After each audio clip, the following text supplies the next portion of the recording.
Muy bien, miren, llegamos en nuestra serie a lo que podemos llamar el momento de la verdad. Les voy a decir por qué. Fíjense, hemos estado estudiando cómo ser grandes a los ojos de Dios y empezamos la serie diciendo que era muy importante cambiar nuestra vida de pensamiento. Cuando tú empiezas a pensar pensamientos grandiosos y luego los conviertes en oraciones grandiosas, es decir, los llevas a la presencia de Dios, entonces Dios empieza a poner en tu corazón sueños grandiosos. Pero este es el momento en donde vas a decidir, cuando Dios te pone un sueño en el corazón, si se va a quedar como un sueño o si vas a hacer algo al respecto y entonces lo vas a hacer realidad para la gloria de Dios. Entonces nos vamos a dar cuenta que para ser verdaderamente grandes a los ojos de Dios, tenemos que dar grandes pasos de fe.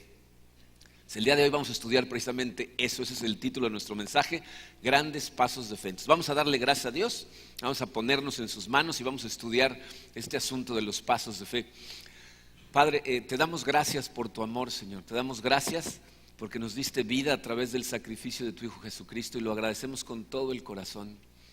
Tu palabra nos dice, Señor, que nuestro Señor Jesucristo nos dio vida precisamente para que hiciéramos cosas en tu nombre, para que diéramos pasos de fe. Necesitamos entender, Señor, lo que eso significa y necesitamos tener a tu Santo Espíritu en nosotros para que nos empuje a dar esos pasos. Queremos glorificarte, Padre, y por eso te pedimos que sea tu Santo Espíritu el que nos guíe esta mañana, que llene nuestros corazones, que nos dirija, Señor, que nos transforme, para que saliendo de aquí el día de hoy sepamos lo que tenemos que hacer y tengamos el valor para hacerlo.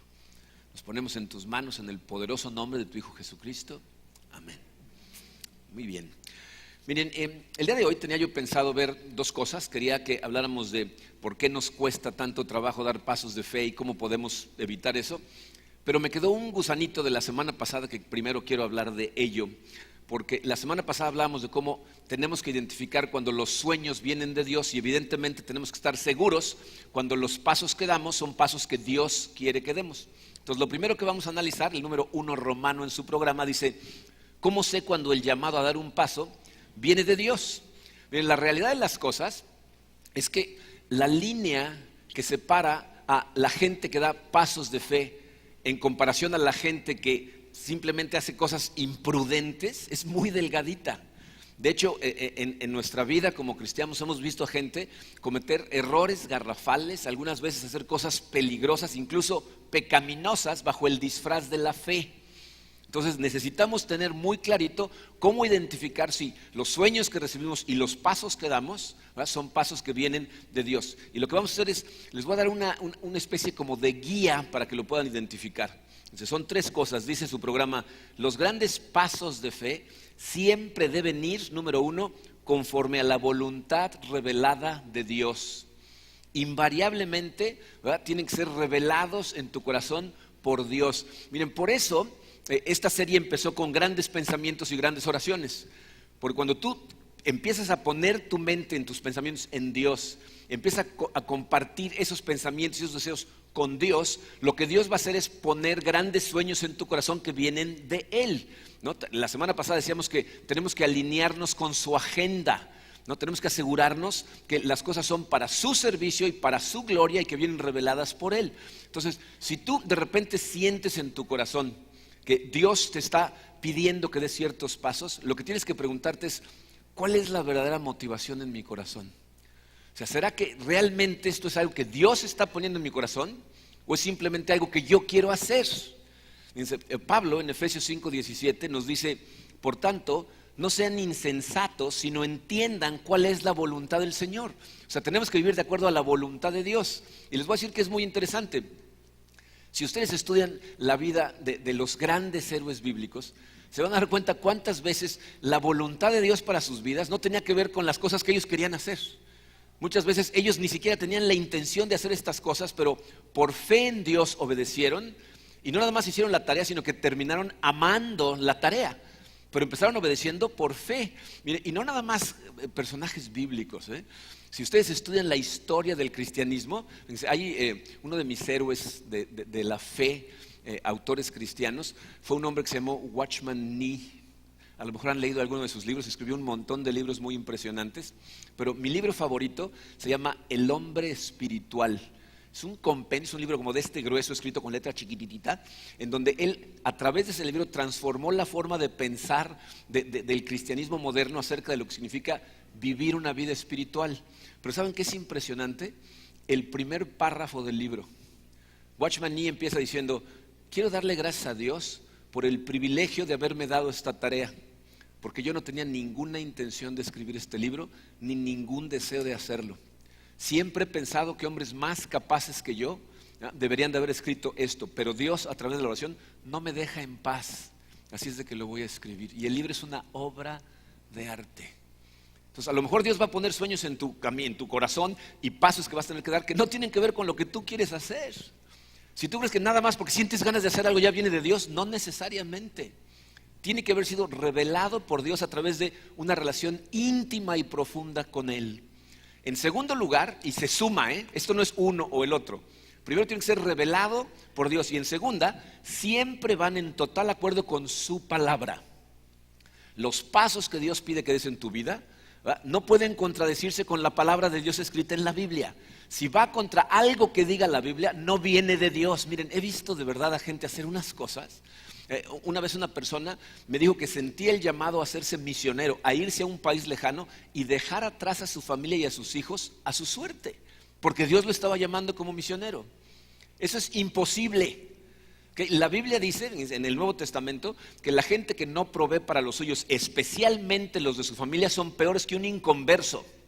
Entonces Dios no te puede decir que dejes a tu familia a tu suerte, ¿verdad? El principal trabajo de un padre de familia es proveer para su familia. Y el llamado de Dios nunca puede ir en contradicción a eso. También una persona una vez me dijo que Dios le estaba pidiendo que dejara a su esposa por otra mujer que era más espiritual, porque le iba a ayudar en su camino. No tenía nada que ver que era 15 años menor que su mujer, ¿no? Pero era espiritual el asunto, ¿no? Eso es imposible que Dios lo ponga en tu corazón, porque la Biblia dice que Dios aborrece el divorcio. Lo que la Biblia nos dice es que tenemos que regocijarnos con la esposa de nuestra juventud. Entonces no es posible que Dios te diga una cosa y que escriba otra. De hecho, te voy a decir por qué esto es imposible. Porque Dios inspiró todas las escrituras y nos pone los sueños y nos avisa de los pasos que quiere que demos a través de su Santo Espíritu en nosotros. Y esos dos no se pueden contradecir, porque la Biblia dice que el Espíritu no hace más que decirnos lo que escucha de Dios. Jesucristo nos lo dijo en Juan 16:13. Dice: pero cuando venga el Espíritu de la verdad, Él los guiará a toda la verdad, porque no hablará por su propia cuenta, sino que dirá solo lo que oiga. ¿Lo que oiga de quién? De Dios. Entonces el Espíritu Santo no puede poner unos sueños y pasos que quiere que des que se contradigan con la que Dios ya dijo. No hay contradicciones, ¿ok?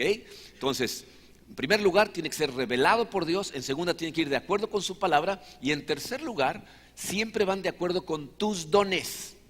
La razón por la que Dios te dio ciertos dones es para utilizarlos de acuerdo a su plan. Pero miren, aquí en este punto quiero ser muy clarito, porque va a haber gente que va a escuchar lo que estoy a punto de decir y va a utilizar esto para justificar por qué no da pasos de fe. ¿Ok?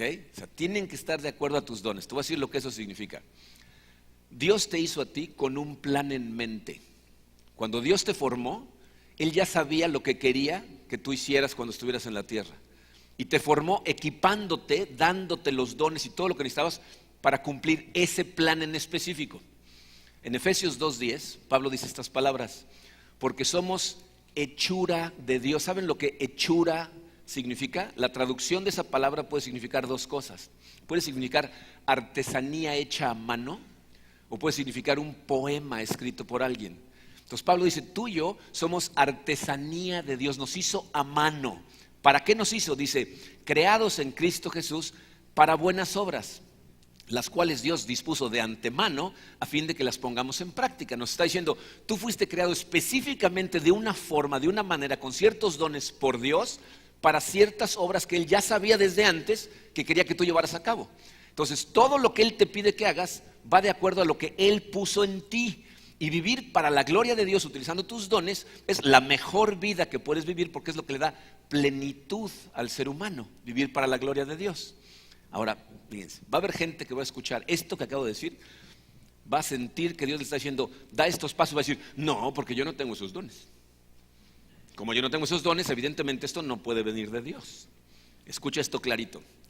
Si Dios te lo pide, si Dios a través de una intimidad profunda con Él empieza a poner sueños y de repente dice, ahora da este paso, si te lo está pidiendo, esto no se trata de que tengas o no tengas el don. Significa que tienes el don y o te da miedo o dos, no lo has desarrollado. Y por eso no estás actuando cuando escuchas la voz de Dios. Piensen, por ejemplo, en lo que pasó con Moisés. ¿Se acuerdan cuando Dios le dice a Moisés, quiero que vayas a Egipto y liberes al pueblo de Israel? ¿Qué le dice Moisés? No, te estás equivocando de persona. Yo no sé hablar muy bien, nunca he tenido facilidad de palabra. Seguramente necesitas escoger otra persona. O sea, le empieza a decir que no tiene el don de la palabra. ¿Saben qué le contestó Dios a Moisés? Éxodo 4, versículos 11 y 12. ¿Y quién le puso la boca al hombre?, le respondió el Señor. ¿Acaso no soy yo, el Señor, quien lo hace sordo o mudo, quien le da la vista o se la quita? Anda, ponte en marcha que yo te ayudaré a hablar y te diré lo que debes decir. ¿Qué le está diciendo Dios? Moisés, deja de dar excusas y ve a hacer lo que te pedí. Yo te hice. Yo sé mejor que tú lo que puedes o no puedes hacer. No me vengas a decir que no puedes. Yo te formé. Así que deja de dar excusas y ponte a trabajar. Además, yo voy contigo. Al principio, si leen esa parte del Éxodo, Dios lo mandó con Aarón como para darle seguridad. Pero si siguen leyendo se van a dar cuenta como al principio Aarón hablaba, pero al rato cuando Moisés empieza a hablar se da cuenta que puede perfectamente y al rato el único que habla es él. Al rato Aarón ya ni pinta. Y el que le habla al pueblo y el que dirige al pueblo y el que está todo el tiempo arengando al pueblo es Moisés. Entonces, aunque no creas que tienes el don, necesitas ejercitarlo y ponerlo a trabajar porque si Dios te está pidiendo que lo hagas, tiene su razón de ser. Entonces, ¿cómo sé si viene de Dios? Tiene que ser revelado por Dios de acuerdo a su palabra y de acuerdo a mis dones. ¿Ok? Ahora sí, número 2, Romano. ¿Por qué es tan difícil dar pasos de fe? La verdad es que si se dan cuenta en nuestro mundo, pocas personas están dando grandes pasos de fe, ¿no? Entonces, ¿por qué nos cuesta tanto trabajo? Miren, la semana pasada, si estuvieron por aquí o escucharon el mensaje, estudiamos varios casos de héroes bíblicos, ¿verdad? De cómo Dios puso un sueño en sus corazones y luego ellos dieron pasos de fe que hicieron esos sueños en realidad e impactaron al mundo. Pero si estudiamos esos casos despacito, ¿verdad? Si analizas lo que Dios les pidió que hicieran, cuál es el paso de fe, te vas a dar cuenta de por qué nos cuesta tanto trabajo a todos dar pasos de fe. Dice, por ejemplo, hablamos de Abraham, ¿se acuerdan? Abraham está muy tranquilo en la tierra de su familia, en la tierra de su padre, en la casa de su padre. Cuando Dios le da, en Génesis 12, le da un mandamiento radical y le dice, quiero que dejes esta tierra, deja la casa de tus padres, deja tu familia y empieza a caminar hacia una tierra que yo te voy a decir cuál es después. Y le hace una serie de promesas. Yo te voy a bendecir, te voy a dar descendencia, tu descendencia va a bendecir a todas las familias de la tierra. Le dice, vete. Miren, la mayor parte de la gente lee ese pasaje y no se da cuenta de lo que Dios le está pidiendo a Abraham. Porque tú a lo mejor dices, no, bueno, si Dios ahorita me dice, deja tu tierra en Cancún y vete a Guadalajara, pues tomo un avión y me voy, ¿no? Pero en esa época, cuando le está pidiendo a Abraham que se vaya de una ciudad a otra, en esa época no había civilización. Roma todavía no civilizaba al mundo antiguo, no había caminos seguros, no había un ejército que ponía el orden, no había policía, no había fronteras. Salir del lugar en donde tú vivías atrincherado y empezar a caminar hacia otro lugar era un peligro increíble porque los caminos estaban llenos de gente que se estaba muriendo de hambre y asaltaba a los que pasaban, los asesinaban, les quitaban sus cosas. Entonces cuando Dios le dice, deja todo lo que está atrás y vete para allá, Abraham se la está jugando. Pero lo que sucede, fíjense, es que Abraham creyó que esas promesas intangibles de Dios eran más reales que la vida tangible que tenía en donde estaba. Y entonces obedeció. Y la Biblia dice que Dios le tomó eso como justicia. Es decir, eso demostró la fe de Abraham. Por eso se conoce a Abraham como el padre de la fe, porque se la jugó totalmente por Dios. Hablamos también de Moisés, ¿no? Que Dios le habla y le da el mandamiento radical de decirle, ve a Egipto y tú vas a liberar a toda mi gente. Pero ¿se dan cuenta de lo que le está pidiendo? Dice, lo que le está diciendo Dios es, quiero que regreses al país de donde saliste huyendo por asesinar a alguien. Quiero que entres a la corte del faraón, que es el que te estaba persiguiendo por asesinar a alguien, y que demandes que libere a 2 millones de esclavos. Ve. ¿No? O sea, lo está mandando una misión suicida. Y Moisés trata de salirse del mandato por más que puede, pero Dios le dice, no, ve. Y entonces Moisés le cree a Dios, que le dice, yo voy a ir contigo, y va. Y Dios honra esa fe y de hecho Moisés logra a través del poder de Dios que se libere a la gente. Pero otra vez es una persona que cuando recibió el mandato de dar un paso se la estaba jugando. Hablamos de David. ¿Ustedes se acuerdan qué hizo famoso a David antes de ser rey? ¿A quién se tuvo que enfrentar? A Goliat, nada más. Dice, David, nos dice la Biblia, cuando era un niño, va a llevarle comida a sus hermanos, que son parte del ejército israelí, que está a punto de enfrentarse al ejército de los filisteos. Y entonces cuando les está dando la comida del ejército de los filisteos, sale un gigante, un soldado enorme, y empieza a insultar al ejército de Israel, ¿no? Y entonces, fíjense, David en ese momento recibe de Dios un enojo divino, ¿no? O sea, dice, ¿quién se cree este filisteo que está insultando al ejército del Dios viviente? ¿No? ¿Cómo es posible que permitamos esto? Y todos los soldados que están alrededor, fíjense, piensen en esto, todos esos soldados tenían el mismo enojo que David, pero tenían más miedo que enojo. ¿Por qué? Por falta de fe. Porque cuando el rey Saúl le pregunta a David, le dice, ¿y qué te hace pensar que te vas a poder enfrentar a un soldado de carrera cuando tú eres un niño? Y David le dice, porque el mismo Señor que me ha librado de osos y leones cuando estoy cuidando a mis ovejas, me va a librar de este filisteo. O sea, yo tengo fe en el que me va a acompañar y va y lo enfrenta. Y Dios honra ese paso de fe y termina siendo rey de Israel. Hablamos de Esther, ¿se acuerdan? ¿No? Que Esther, cuando se da cuenta que hay un complot para eliminar a todos los judíos, tiene que ir y presentarse ante el rey y hablarle sin ser invitada a hablarle, lo cual lleva pena de muerte. Pero cuando va Esther a hablar con el rey, dice estas palabras, dice, por más que sea contra la ley, voy a ir a hablar con el rey. Y si perezco, que perezca. Se la estaba jugando, ¿no? Se estaba jugando la vida. Y miren, luego vemos a otros personajes en el Nuevo Testamento que muchas veces no nos damos cuenta de cómo se la están jugando. Cuando vemos cómo Jesucristo llama a sus discípulos, ¿se acuerdan los primeros dos discípulos, Pedro y Andrés? Jesucristo pasa cuando están con su padre limpiando redes, les dicen, síganme y los voy a hacer pescadores de hombres. Y la Biblia dice que dejan todo y lo siguen. Pero ¿se dan cuenta todo lo que están dejando? Toda la seguridad que tenían en el negocio que su padre había construido por años, de repente dicen, nos vamos. Y la Biblia nos dice que Pedro estaba casado, se va con todo y mujer. O sea, estas cosas son jugártela. Entonces, ¿se dan cuenta de lo que tienen en común? Fíjense, hay dos cosas por las que nos cuesta tanto trabajo a nosotros dar esos pasos de fe. Número uno, porque los grandes pasos de fe siempre involucran tomar un gran riesgo. Vas a tener que arriesgarte. Toda la gente que ha impactado al mundo para gloria de Dios enfrenta un momento de decisión en donde se presenta lo que llamamos una ventana de oportunidad. ¿Saben lo que es eso? A lo mejor vieron la película de Tom Hanks, Apolo no sé qué, ¿no? En donde vienen de regreso a la Tierra y la NASA les dice, tienes una ventana de oportunidad para entrar a la atmósfera que dura tanto tiempo y si se pasa, ya la perdiste. Así nos pasa a nosotros. Cuando Dios pone un gran sueño en tu corazón, hay un momento en que de repente pasa una ventana de oportunidad en donde puedes dar el paso que te va a llevar a hacer realidad ese sueño. Y si esa ventana se pasa, se va, ¿no? Entonces va a haber un momento de decisión en donde siempre es decidir entre lo conocido y seguro y lo desconocido y lo que parece inseguro. Y vas a tener que tomar decisión y te vas a tener que arriesgar. A la gente no nos gusta arriesgarnos y por eso no nada más tenemos que tomar un gran riesgo. Dice, los grandes pasos de fe siempre requieren que enfrentemos nuestros miedos, porque nos da miedo arriesgarnos. Entonces, grandes pasos de fe nos van a forzar a enfrentar el miedo que nos da arriesgarnos. Bien, ¿saben cuál es la realidad?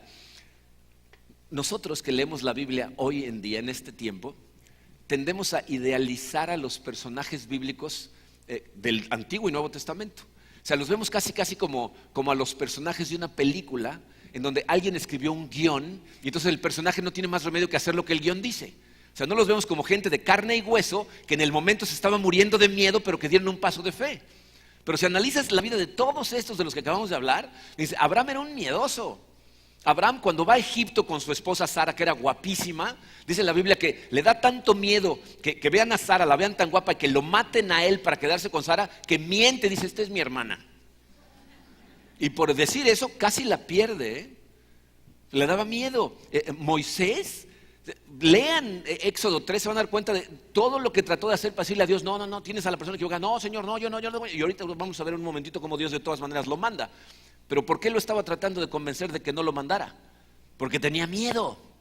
David se pasa 10 años huyendo de Saúl por miedo a perder la vida. Esther, con todo el que fue y se presentó al rey, si leen la historia de Esther, en Esther 4 se van a dar cuenta cómo van y le dicen, oye, van a exterminar a los judíos, y ella dice, uy, qué mala onda, voy a orar, ¿no? Y Mardoqueo le dice, no vas a orar, tienes que actuar, para eso te puso Dios ahí. No crees que nada más porque eres la reina te vas a salvar de la exterminación. Y casi le tuerce. Entonces Esther dice, bueno, ok, si me muero, me muero, ¿no? Y entonces va, pero tiene miedo. Pedro es una persona que tiene mucho miedo de qué van a pensar de él. ¿Se acuerdan lo que le pasa en Antioquía? Dice, en Antioquía ellos empiezan a convertir a gentiles, gente que no eran judíos, y come con ellos, platica con ellos, pero en el momento en que llegan otros judíos que también ya se hicieron cristianos, Pedro le deja de hablar a los gentiles por miedo a lo que van a pensar de él, al grado que Pablo lo tiene que confrontar y dice, Pedro, eres un hipócrita, compórtate como cristiano, todos somos hermanos. O sea, todos estos personajes tenían miedo, igual que tú, igual que yo, en el momento en que Dios nos dice, esto es lo que quiero que hagas. Entonces la pregunta de los 64,000 es, ¿cómo lidiamos con el miedo? El número 3 romano en su programa dice, ¿cómo puedo dar pasos de fe aun cuando me invade el miedo? Miren, lo que es un hecho es que todos los pasos de fe van acompañados de miedo.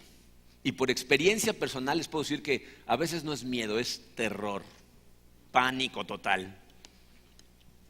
Yo creo que por eso el mandamiento más común en la Biblia es no temas. Vean la cantidad de veces que Dios le habla a la gente y lo primero que les dice es no temas. Pero necesitamos entender, ese no temas no es una condenación al miedo, ¿ok? Más bien lo que nos está diciendo es, tener miedo es normal. Lo que no es normal es que permitas que el miedo te paralice y te detenga de dar los pasos de fe que Dios quiere que des. Entonces la pregunta es, ¿cómo le hacemos? Fíjense, hay 3 acciones que son muy poderosas, o sea, cosas que necesitamos hacer, que si las empiezas a hacer, tu fe va a llegar un momento en que te va a permitir dar grandes pasos de fe. ¿Ok? Número 1, lo primero que tienes que hacer es reenfoca tu miedo. O sea, tienes que redireccionar hacia dónde está dirigido tu miedo. En última instancia, yo creo que el ser humano siempre le teme a algo, siempre. De hecho, fíjate, eso a que le temes muchas veces define qué camino tomas. O sea, te da miedo una cosa y entonces actúas de esta manera, te da miedo esta otra, entonces mejor te vas por este lado. O sea, el miedo muchas veces dirige la vida de la gente. Yo lo que he aprendido en mi vida, prefiero temerle a Dios que a la gente o a las circunstancias que enfrento. Y quiero explicarte muy bien a qué me refiero, porque la gente cuando hablamos de temerle a Dios no entiende muy bien de qué estamos hablando. Fíjense, cuando yo digo temerle a Dios, no me refiero a qué me va a hacer Dios si no hago lo que me está pidiendo que haga. Me refiero al temor que sientes en tu relación con alguien a quien amas y estás a punto de tomar decisiones. Por ejemplo, yo amo a Karina con todo mi corazón. Y cuando de repente estoy con ciertos amigos o en algún lugar y sé que voy a llegar más tarde, les digo, nada más déjame hablarle a Karina para avisarle que llego tarde. Ya sabes, nunca falta y le dice, uy, ¿le tienes miedo? ¿No? No le tengo miedo a lo que me va a hacer. Tengo miedo a desagradarla, tengo miedo a decepcionarla, a entristecerla, porque la amo con todo el corazón. Entonces lo último que quiero hacer son cosas que hieran su corazón y temo esas cosas. Y nuestra relación con Dios debería de funcionar igual. Tú tienes que tener mucho temor de lo que piensa Dios de ti, de si lo desagradas, si lo decepcionas, si lo que estás haciendo va totalmente en contra de Él y estás rompiendo su corazón. La verdad es que si lo analizan, miren, yo en mi vida me avergüenzo de la cantidad de veces que he actuado más por temor a la gente que por temor a Dios. Cuando nosotros, fíjense, no damos pasos de fe, lo que estamos diciendo es, me preocupa más lo que la gente piensa, ¿qué van a decir de mí? Aquí el problema es este, fíjense, no podemos complacer a Dios y a la gente, no puedes. Si tú tratas de complacer a toda la gente a tu alrededor, va a haber un momento en que vas a actuar en contra de la voluntad de Dios. Y si tratas de complacer en todo a Dios, va a haber gente que te va a rechazar, va a haber gente que se va a burlar de ti, va a haber gente que te va a criticar, que te va a atacar. Entonces tienes que decir a quién vas a honrar, a quién vas a temer, ¿no? Hacia quién vas a dirigir tus pasos. Porque dar pasos de fe significa, a mí me interesa más la opinión de Dios que la de la gente. Y la gente que vive de esa manera da pasos de fe. ¿Vieron ustedes la película Carros de Fuego? ¿Se acuerdan de lo que pasa en esa película? Fíjense, Carros de Fuego es la historia de dos atletas, pero en particular me interesa la de Eric Liddell. Eric Liddell era un corredor de velocidad, era el corredor de 100 metros planos en las Olimpiadas de París en 1924, que representaba a Escocia. Era la esperanza de Escocia para ganar una medalla de oro. Entonces era el héroe nacional en Escocia porque iba a ganar la medalla. Llega a París y se entera que la carrera de 100 metros planos iba a ser corrida en domingo. Y él es un creyente fiel de que el domingo es para el Señor. Él nunca trabaja en domingo, nunca entrena en domingo y nunca corre en domingo. Y entonces le dice a su entrenador, si la carrera es en domingo, no voy a correr. Bueno, cuando se enteran en Escocia, porque todos los periódicos, Liddell no va a correr la carrera, bueno, se convierte en el enemigo público número 1. Todo Escocia lo odia porque ¿cómo se le ocurre? ¿Qué tontería es esa de no correr en domingo? Y él dice, me da igual lo que opine todo el país, no voy a correr. Su entrenador, que lo conoce muy bien, en lugar de enojarse con él, dice, bueno, entonces te voy a inscribir en otra carrera.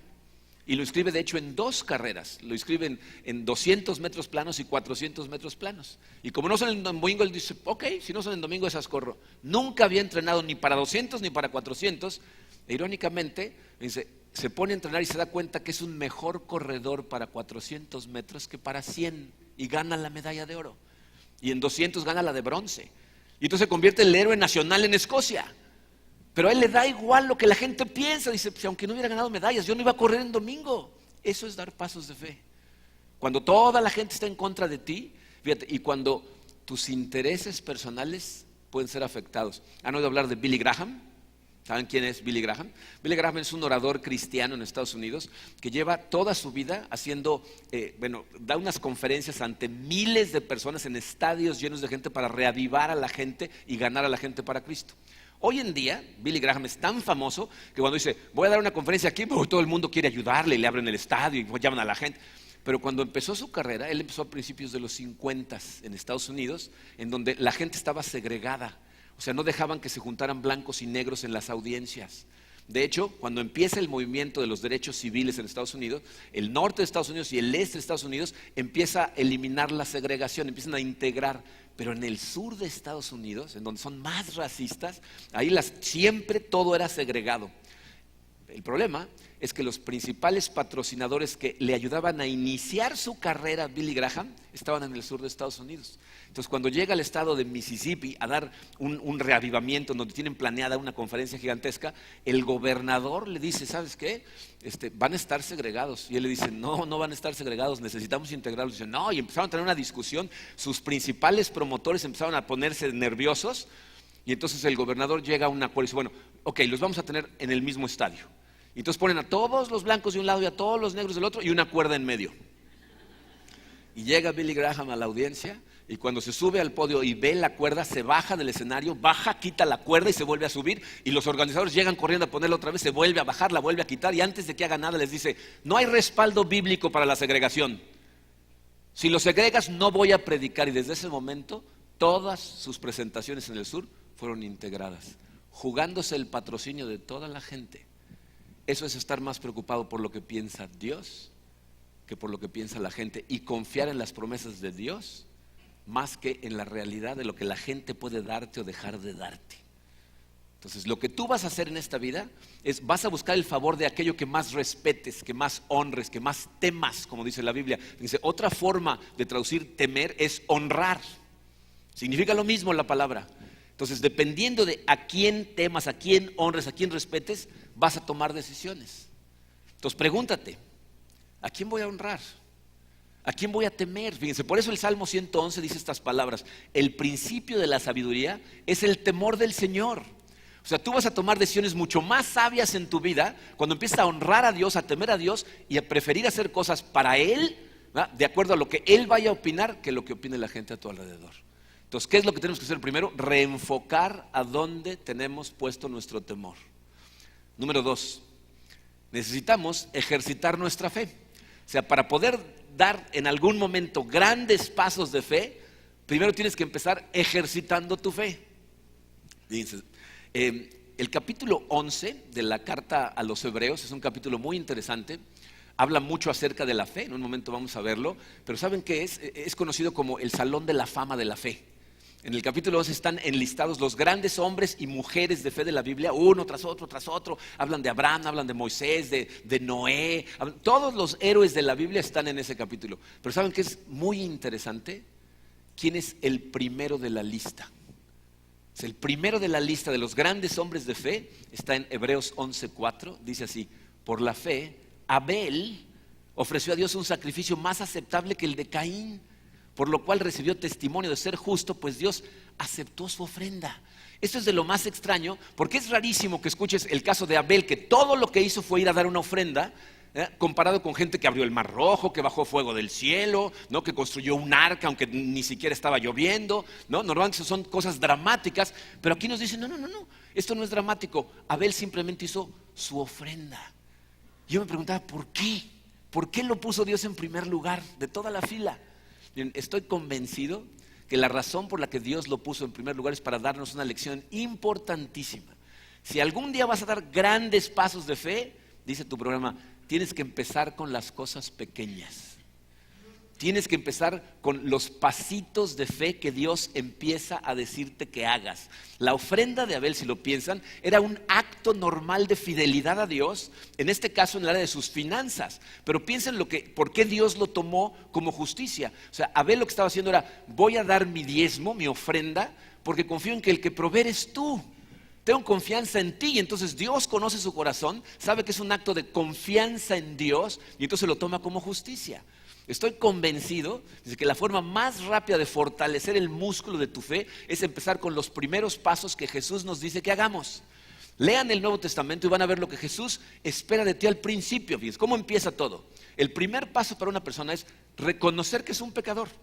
Reconocer que no estás viviendo conforme Dios quiere que vivas. Ese acto de arrepentimiento es decir, Señor, reconozco que tú no has sido el número uno en mi vida. Paso número 1. Paso número 2, aceptar su regalo de salvación. Decirle, Señor, tú sé mi Salvador, te confieso como mi Salvador, sálvame por favor. Después, ¿qué sigue? Bautismo. ¿No? Bautízate, es decir, dile al mundo que eres de Cristo bautizándote. Después, ¿qué sigue? Celebra la Santa Cena, ¿no? Dile al mundo, yo recuerdo el sacrificio que Cristo hizo por mí, ¿no? Cada vez que comas, cada vez que bebas, antes dale gracias a Dios y acuérdate del sacrificio. ¿Qué sigue? Vive en comunidad. Métete a un grupo pequeño, haz la vida con otras personas, ama a los demás, empieza a ser generoso con los demás. ¿Qué más? Diezma, dame el primer 10% de tus ingresos. Miren, si lo piensan, se van a dar cuenta como cada una de estas cosas son realmente simples, pero nos cuestan un trabajo. O sea, son simples pero no fáciles, ¿no? Arrepentirse, cuando la gente empieza a oír de Cristo por primera vez, ¿arrepentirme de qué? ¿No? Así es un paso que tenemos que dar en algún momento y nos cuesta trabajo. ¿Saben cuánta gente pasa años en la iglesia sin bautizarse? Y le dices, ¿cuánto vas a bautizar? Todavía no estoy preparado. Si no es un viaje a la luna, ¿no? O sea, ¿no? Provisiones y no, o sea, simplemente es un paso de fe el bautizarte. Métete en un grupo pequeño, no, es que no, me siento medio raro. O sea, nos cuesta un trabajo y evidentemente yo sé perfectamente, fíjense, que el que más trabajo nos cuesta y el que tiende a ser el último de los pasitos de fe que necesitamos dar, tiene que ver con el dinero, tiene que ver con nuestro diezmo. Es el último paso que da la gente. Pero fíjate, si tú estás en ese caso, o sea, si a ti te cuesta trabajo dar diezmo, o sea, 10% de lo que ganas, tienes que hacerte esta pregunta. ¿Por qué sería que Jesucristo habló más acerca de cómo manejo mis riquezas que de ninguna otra cosa? ¿Por qué? Te voy a decir por qué. Aunque para Dios las riquezas mundanas son una pequeñez, o sea, y nos lo dice en la Biblia, ¿eh? ¿Se acuerdan de la parábola de los 3 hombres a los que les da dinero y a uno le da mucho, a otro poquito y a otro casi nada? Al que le da mucho y que actúa muy bien, le dice, en lo poco has sido fiel, aunque le da el salario de 10 años. Dice, en lo poco has sido fiel, ahora ven a disfrutar de mucho. Ahora te voy a dar responsabilidad sobre muchísimo. O sea, las verdaderas riquezas son las de Dios. Pero aunque es una pequeñez, a Dios le preocupa muchísimo porque en dónde está tu tesoro está tu corazón. O sea, Él sabe que lo que tú valores, lo que tú aprecies, lo que tú proteges, lo que tú persigues, ahí está tu corazón. Y lo que Dios persigue es tu corazón. Lo cual significa que todas las cosas que Dios te pide que hagas, te pide que las hagas para que aprendas a confiar en Él. Todas. Desde arrepentirte, ¿verdad? Aceptarlo, bautizarte, entrar a la comunión. Dice, estás confiando en mí, en que esa es una mejor vida. Y cuando te dice, dame el 10%, te está diciendo, aprende a confiar en mi providencia. Por eso, dice Jesucristo en Lucas 6:46, dice, ¿por qué me llaman ustedes Señor, Señor? Y no hacen lo que les digo. Dice, no me vengas a decir Señor si ni siquiera te quieres bautizar. Si no quieres ni siquiera dar el paso de ir a un grupo pequeño. O sea, no soy tu Señor si realmente no confías en mí. Entonces, ¿quieres llegar algún día a dar grandes pasos de fe? Bueno, porque si empiezas a dar los chiquitos, un día Dios te va a pedir uno enorme. Pero para poder llegar ahí, primero tienes que dar los chiquitos. Porque con eso se fortalece tu fe y vas a poder dar los grandes. Por último, lo tercero que tenemos que hacer es afianzar nuestra fe en las promesas de Dios. Tenemos que aprender a afianzar nuestra fe en las promesas de Dios. Miren, ese mismo capítulo, Hebreos 11, tiene la explicación más clara que hay en la Biblia de lo que significa la fe. Pero ¿saben qué me parece de lo más interesante? El entender qué es lo que llevó al autor de Hebreos a sentir la necesidad de explicar lo que significa la fe. Para entender eso necesitamos ver qué hay un poquito atrás y entender el contexto de la carta. O sea, la carta a los Hebreos fue escrita para un grupo de judíos que se habían hecho cristianos y que estaban viviendo de acuerdo a las enseñanzas de Jesús. E iban muy bien hasta que empieza la persecución. Cuando de pronto el César empieza a perseguir a los cristianos, van y les decomisan todas sus propiedades. Tú decías, yo soy cristiano, te quitaban todas tus propiedades, algunos los mataban. Entonces muchos judíos cristianos, lo que se conoce como judíos mesiánicos, se empiezan a retractar. Empiezan a decir, no, yo soy judío. ¿No? Sus familiares les decían, sigue siendo cristiano, pero practica el judaísmo para que no te quiten tus cosas. Entonces muchos de ellos empiezan a ir hacia atrás, empiezan a retractar. Y entonces fíjense, antes de explicar lo que es la fe, está Hebreos 10:39, fíjense lo que dice ahí. Dice, pero nosotros no somos de los que se vuelven atrás y acaban por perderse, sino de los que tienen fe y preservan su vida. O sea, lo que está diciendo el autor es, nosotros no damos pasos hacia atrás. Nosotros damos pasos de fe hacia adelante porque tenemos fe. Y entonces necesito explicarles lo que significa fe. Y el siguiente versículo es Hebreos 11:1, en donde lo explica. Dice, ahora bien, la fe es la garantía de lo que se espera, la certeza de lo que no se ve. O sea, lo que está diciendo es, tenemos la garantía de la esperanza que tenemos en cosas que no se pueden ver. ¿No? O sea, la garantía, la esperanza en cosas que no se pueden ver. Les voy a decir por qué creo que nos confunde tanto eso. La palabra esperanza hoy en día no significa para nosotros lo mismo que significaba en tiempos bíblicos. O sea, tú y yo, fíjate cómo usamos la palabra esperanza.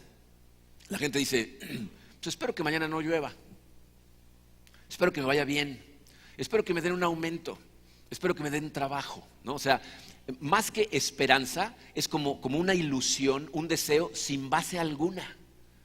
Pero como utilizan esperanza en la Biblia, como lo está describiendo el autor de Hebreos, fíjate, esperanza significa poner nuestra confianza en una promesa que, como sé que viene de Dios, tengo la total certeza de que se va a cumplir y entonces voy a vivir mi vida de acuerdo a esa esperanza. O sea, yo tengo la seguridad de que lo que Dios dice que va a hacer, lo va a hacer, y entonces vivo con esa seguridad. Por eso dice, la fe es la certeza de una realidad invisible en la que actuamos. Y entonces damos pasos de fe porque estamos aferrados a esa esperanza. Lo que el autor nos está diciendo es, si tú entiendes quién es Dios y que de Él vienen las promesas, ¿cómo puedes tener miedo? ¿Cómo puedes no tener la seguridad de ir hacia adelante si sabes quién hizo la promesa? De hecho, Él mismo, fíjense, dice en Hebreos 13, 5 y 6, dice, Dios ha dicho, nunca te dejaré, jamás te abandonaré. Así que podemos decir con toda confianza, el Señor es quien me ayuda, no temeré. ¿Qué me puede hacer un simple mortal? Tú empiezas a ejercitar tu fe, redireccionas el miedo, te permite empezar a dar pasitos de fe y va a llegar un día en donde va a venir una ventana de oportunidad. Y si no tienes tu seguridad puesta en el lugar adecuado, aferrada a las promesas de Dios, no vas a poder ir hacia adelante. Lo que debemos hacer, fíjense, no es luchar contra el miedo, porque por eso perdemos la batalla, sino aferrar nuestra fe a sus promesas. Cuando tú estás afianzado en eso, fíjate, no nada más vives con seguridad la vida. En el momento en que Dios se presenta y dice, deja eso que estás haciendo y empieza a hacer esto otro. O regresa a donde estabas y empieza a hacer esto. O cambia de lugar, o cambia tu vida, o deja estas cosas, o deja estas personas, o cambia lo que sea en tu vida, lo haces sin miedo, porque sabes quién te ayuda y quién te acompaña. Entonces verdaderamente le estás dando gloria a Dios con tu caminar en la fe. Este es el momento de la verdad en tu vida. El momento en que Dios te haga claro el sueño y de repente diga, ahora da este paso. Para poder agradar a Dios, dice la Biblia, necesitas tener esa fe. Hebreos 11:6 dice, en realidad sin fe es imposible agradar a Dios.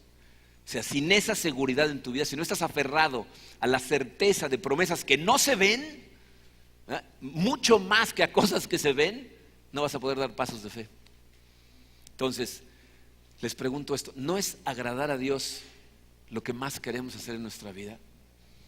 ¿No hablamos constantemente de la importancia de darle gloria a Dios con nuestra vida?